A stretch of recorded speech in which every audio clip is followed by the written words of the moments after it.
வணக்கம்மா. இன்னைக்கு ஞாயிற்றுக்கிழமைம்மா. பசங்க வெளியே போயிட்டாங்க. நான் தான் தண்ணியெல்லாம் கொதிக்க வச்சேன், பாத்திரம் தேய்ச்சேன், வீட்டை பெருக்கினேன், வாஷிங் மிஷின்லாம் போட்டு துணியெல்லாம் காய போட்டோம்மா. யாரும் பசங்க இல்லை வீட்டில் பிடிக்கிறதுக்கு. வேலையெல்லாம் முடிச்சுட்டோம்மா. பசங்க வந்த பிறகு நீ எந்த வேலையும் இனிமேல் செய்தால, நீ போய் உட்காந்து ஆப்பிள் சாப்பிடுன்னு சொன்னாங்க. அங்கே வந்து நான் அரிஞ்சு எடுத்துன்னு வந்தேன். பைக்குட்டி எனக்கு முன்னே வந்துட்டா. அவள் வயிற்று ஒப்பிட்டு தான் நம்ம சாப்பிட்ணும். அதனால அவளுக்கு கொடுத்துட்டேன். அவள் சாப்பிட்டா ஒரு ஆப்பிளையும். குழந்தை ரொம்ப நாளாக சாப்பிட்றதே இல்லைம்மா. எங்கள் கிட்ட கூட வரமாட்டேன். நாங்கள் சாப்பிட்டோம்னா கூப்பிட்டு பார்த்துக்கிட்டு மனசு வெறுத்து போச்சு. இப்போ தான் ஆப்பிள் சாப்பிட மனசு கொஞ்சம் சந்தோஷமா இருக்குமா. பசங்க போய் நாட்டுக்கோழி வாங்கிட்டு வந்தாங்க.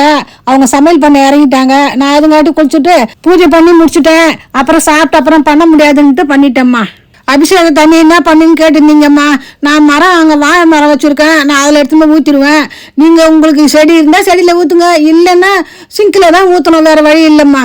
நான் பூஜையெல்லாம் முடிச்சு ரெடி ஆகிறதுக்குள்ளே பசங்க சாப்பாடு ரெடி பண்ணிட்டாங்கம்மா. சாப்பிட்டு ரெஸ்ட்